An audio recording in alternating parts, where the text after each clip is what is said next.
اللہ مجھے دنیا میں فلاں چیز دے دے، فلاں چیز دے دے، فلاں چیز دے دے، اللہ فرماتا ہے دے دیا جائے گا تمہیں، جیسے مانگتے ہی رہتے نا میرے عزیزو۔ اسی لیے کہتے ہیں نا خالی دنیا مت مانگو۔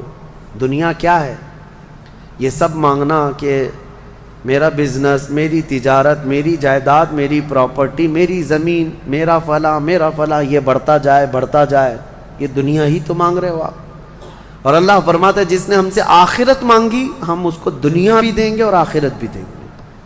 اسی لیے دوسرے پارے میں اللہ نے فرمایا فَمِنْهُمْ مَنْ يَقُولُ رَبَّنَا آتِنَا فِي الدُّنْيَا وَمَا لَهُ فِي الْآخِرَةِ مِنْ خَلَاقٍ، جنہوں نے یہ کہا نا ربنا آتنا فی الدنیا، اے ہمارے رب دنیا میں ہمیں کچھ دے دے، اللہ فرماتا ہے دے دیا جائے گا۔ وَمَا لَهُ فِي الْآخِرَةِ مِنْ نَصِيبٍ، اور آخرت میں ان کا کوئی حصہ نہیں ہوگا۔ من خلاق، آخرت میں کوئی ان کا حصہ نہیں ہوگا۔ وَمِنْهُمْ مَنْ يَقُولُ رَبَّنَا آتِنَا فِي الدُّنْيَا حَسَنَةً وَفِي الْآخِرَةِ حَسَنَةً وَقِنَا عَذَابَ النَّارِ أُولَئِكَ لَهُمْ نَصِيبٌ مِّمَّا كَسَبُوا، اللہ فرماتا ہے اور جنہوں نے کہا اے ہمارے رب ہمیں دنیا میں بھی اچھائیاں دے دے اور آخرت میں بھی اچھائیاں دے دے، رب فرماتا ہے، اور جنہوں نے یہ کہا اے اللہ ہم کو عذاب دوزخ سے بچا لے، رب فرماتا ہے یہ وہی لوگ ہیں جنہوں نے حقیقت میں حصہ حاصل کر لیا، آخرت بھی مانگ لیا، دنیا بھی مانگ لیا۔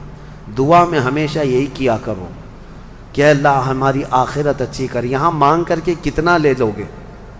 کتنا لے لو گے؟ کتنے دن تک؟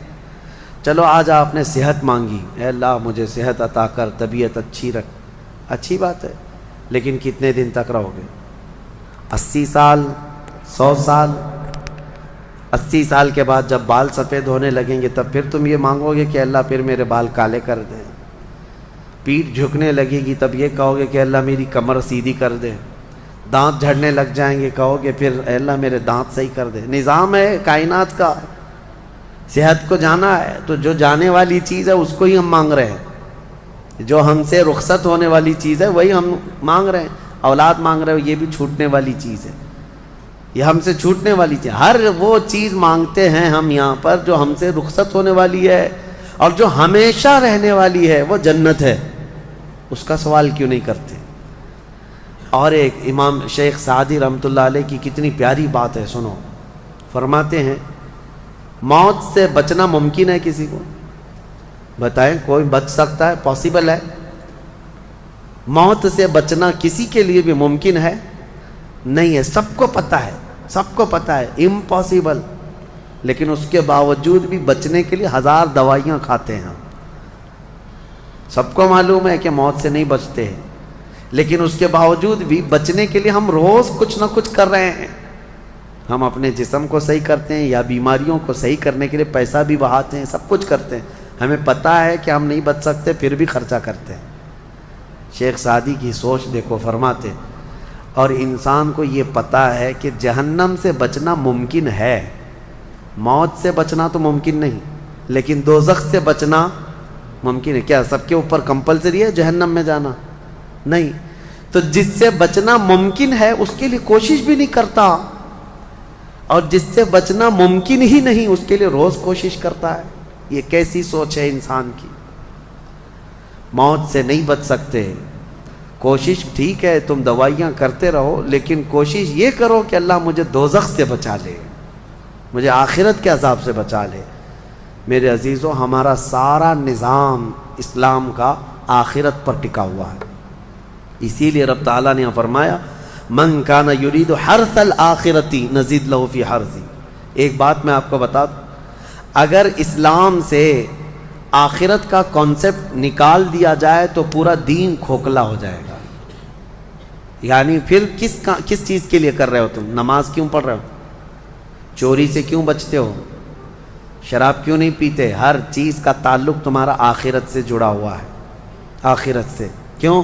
حساب ہوگا، پوچھا جائے گا، میری نمازیں بھی پوچھی جائیں گی، روزے بھی پوچھے جائیں گے، ہر چیز آخرت کے خوف سے ہم دنیا میں عمل کر رہے ہیں، اور اگر آخرت کا کانسیپٹ ختم ہو گیا تو وہی درندوں کی طرح سے ناچتے گھومتے رہیں گے۔ جیسے دوسری قوموں کو دیکھ رہے ہیں، ان کے ہاں کوئی تصور ہی نہیں آخرت کا، ان کا تو یہ ہے کہ اچھے کام کرو گے تو دوسرے جنم میں اچھا بن کے پیدا ہو جاؤ گے، برے کام کرو گے تو دوسرے جنم میں کتا بلی بن کے پیدا ہو جاؤ گے، بس اتنا ہی ہے، اس سے زیادہ نہیں ہے۔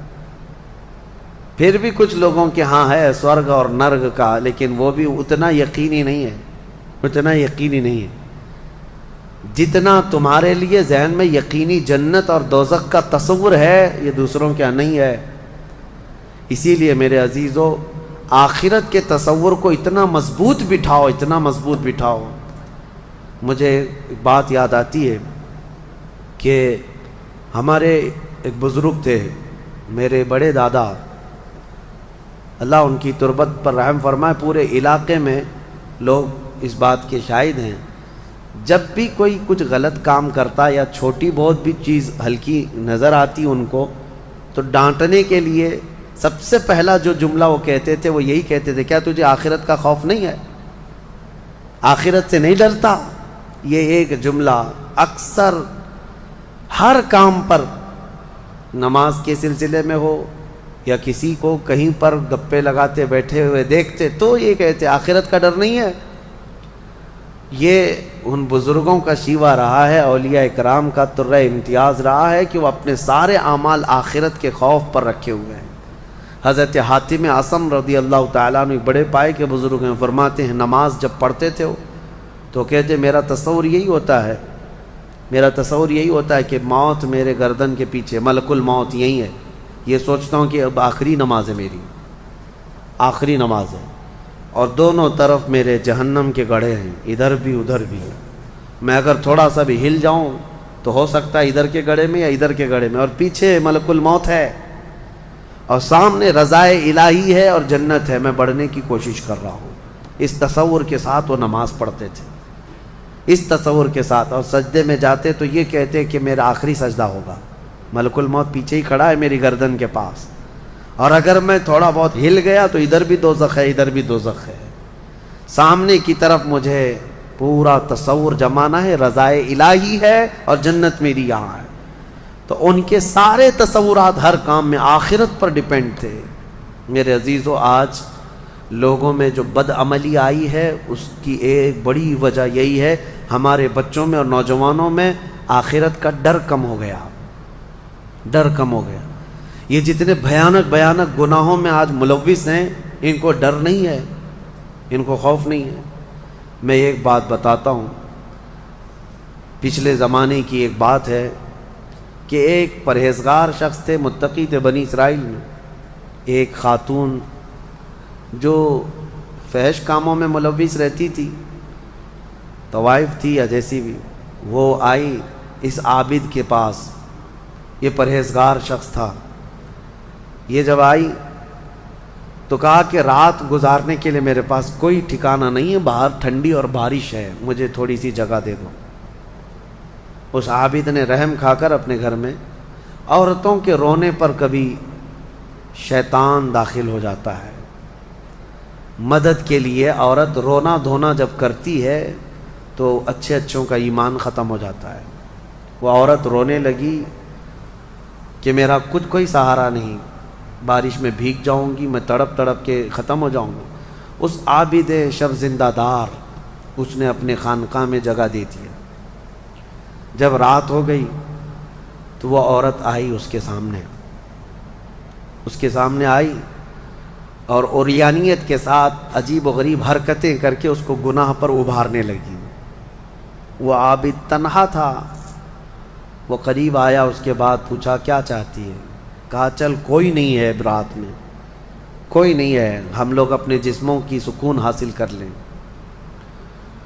اس عابد نے کہا کہ ٹھیک ہے، میں اس سے پہلے تھوڑی دیر میں بھی آتا ہوں، خواہش ہے تیرے ساتھ آ جاتا ہوں، سوتا ہوں، لیکن اس سے پہلے میں دیکھتا ہوں۔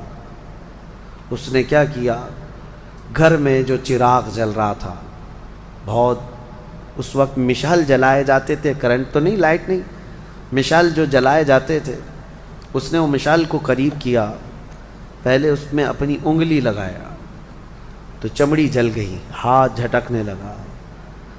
وہ خاتون تیار کھڑی تھی، پوچھنے لگی کہ کیا کر رہا ہے؟ کہا رک جا، دیکھ رہا ہوں۔ تھوڑی دیر کے بعد دوسری انگلی آگ میں لگایا، چمڑی جل گئی۔ پھر اس کے بعد وہ اسی طرح جلاتا رہا انگلی کو۔ اس خاتون نے پوچھا کہ کیا کر رہے ہو تم؟ اس عابد نے کہا میں دیکھ رہا ہوں، اس آگ کو میں برداشت کر سکتا ہوں تو پھر ٹھیک ہے، میں یہاں مزے بھی کر لوں گا، اس لیے کہ جہنم کی آگ اس سے 70 گنا زیادہ تیز ہے، میں نے سنا ہے، دیکھ رہا ہوں کہ یہاں کی آگ میں برداشت کر پاتا ہوں۔ 2 انگلیاں سامنے کیا، 3 انگلیاں کیا، 4 انگلیاں جب مشعل میں لگایا تو پورا چمڑا جل کر کے صرف انگلیوں کی ہڈیاں کالی ہو کر رہ گئیں، ہاتھ پورا چمڑا لٹک گیا، پورا ختم ہو گیا، ہاتھ پورا جلا رہ گیا۔ وہ عورت چیخ مارنے لگ گئی کہ کیا کر رہا ہے، چمڑے کے جلنے کی بو آنے لگ گئی۔ اسی اثنا میں وہ عورت چیخ مار کر کے باہر نکلتی ہے کہ بچاؤ مجھے، بچاؤ، یہ پاگل ہو گیا، پاگل ہو گیا۔ بادشاہ کی پولیس وہاں سے گزر رہی تھی، آئی اور اس نے پوچھا کہ کیا ہوا ہے؟ کہا کہ اس عابد نے میری عزت پر حملہ کر دیا۔ تو پولیس اندر گھس گئی، دیکھا تو یہ بیٹھا ہوا تھا، اب آؤ دیکھا نہ تاؤ، حملہ کر دیا اس پر۔ لوگوں کو باہر پتہ چل گیا کہ ایسا ایسا ہوا ہے، ایک عورت آئی تھی اور اس پر عابد رات کو تنہائی میں اس کے ساتھ منہ کالا کر رہا تھا۔ تو لوگوں نے مارنا شروع کیا، اتنا مارا کہ وہ عابد مر گیا، انتقال ہو گیا، ختم ہو گیا۔ اب مسئلہ یہ ہے کہ اب لوگوں میں یہ بات پھیل گئی کہ اتنے سالوں جس کو ہم نے عبادت میں دیکھا تھا وہ ایک عورت کے چکر میں آخری وقت بہک گیا اور منہ کالا کر لیا۔ اب اس کے بعد اس کو اٹھاتے ہیں، اٹھا کر کے قبرستان میں جب دفن کرنے کے لیے رکھا گیا، قبر میں جیسی رکھتے ہیں اس قبر میں تیز خوشبو بھر چکی ہے، ہر جگہ سے خوشبو کے جھونکے آ رہے ہیں۔ لوگوں نے کہا یہ بدکار آدمی کی قبر میں اتنی خوشبو کہاں سے آ رہی؟ اس کو دفن کر دیا اور یہ بات مشہور ہونے لگ گئی۔ بادشاہ خود بھی آیا، پوچھا یہ کیا مسئلہ کیا ہے؟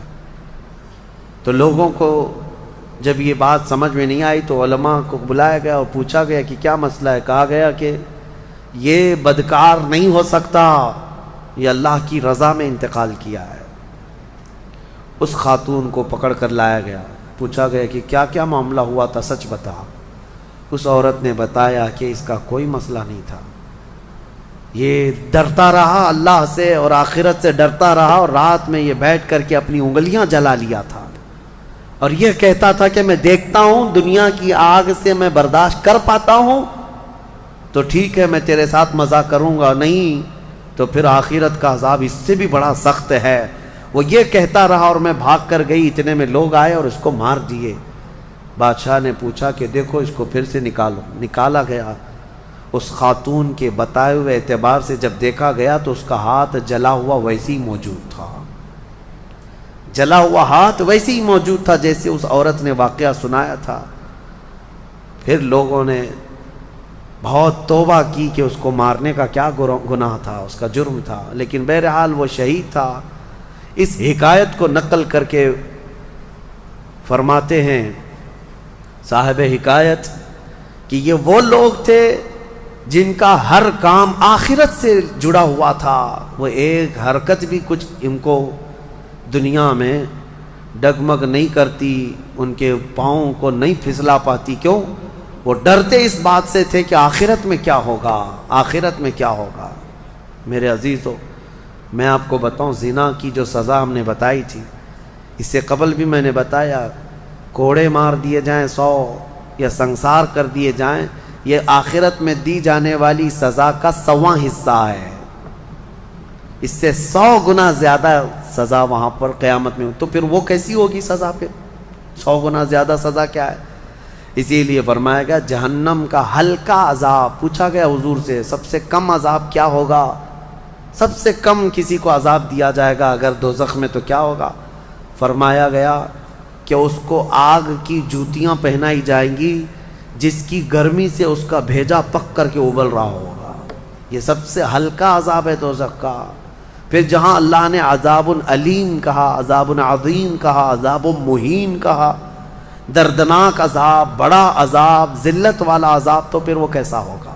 بہرحال خلاصہ کلام میرا یہ ہے، آج ہم نے تلاوت میں یہی پایا کہ اے لوگو تم آخرت کے تصور پہ جیتے رہو، دنیا فانی ہے، دنیا فانی ہے، حساب کا ایک دن آئے گا۔